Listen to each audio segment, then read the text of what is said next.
You're listening to the Daily Sales Tips podcast, and I'm your host, Scott Ingram. Today, Jack Wilson, the guy with Ikigai, is back to talk more about Ikigai in part 5 of his 6-part series. Here he is. Hey there, Daily Sales Tips community. I'm Jack Wilson, and I'm back with part 5 of the 6-part series, Defining Your Ikigai. If you haven't been following along, you're going to have to go back and binge a couple of great sales tips from the last couple of weeks, as we've already covered what do you care about, or what do you love, what are you good at, and what can you be paid for. Today, we move to the last circle of the Ikigai concept, which covers what does the world need.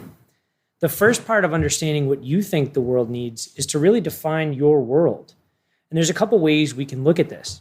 The world could be your individual family life.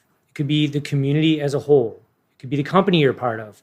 Or it could be the broader sense of our world in general. So for starters, figure out which world you wish to impact the most through your day-to-day and your career.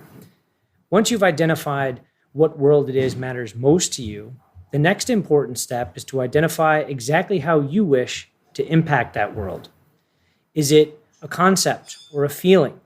Is it a movement that you wish to bring to the world? Or is it something more simple?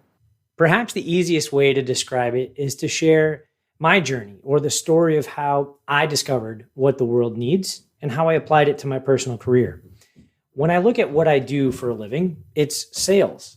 And I thought to myself, does the world really need sales?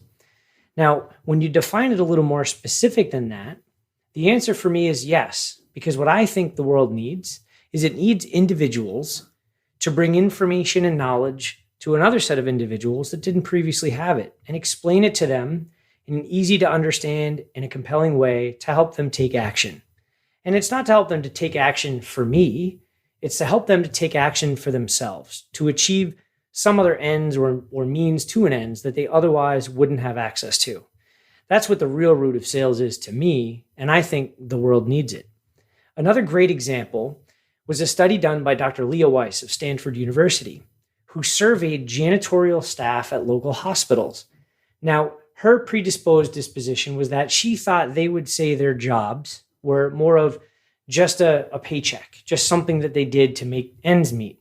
But when she surveyed janitors and asked them how they felt about their roles, she found out it was quite the contrary. A majority of the janitorial staff felt as though they were a critical part of the care team.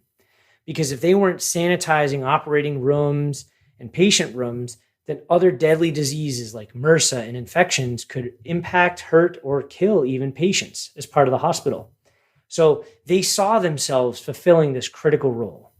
So I want you to think, whether it's your role or what you do on a day-to-day, what is it that you really do, and does the world need it?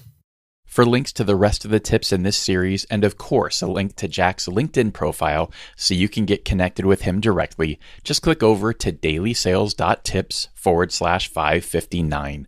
Once you've done that, make sure you're subscribed to the podcast so you don't miss the last tip in this series or tomorrow's tip. I'll talk to you then. Thanks for listening.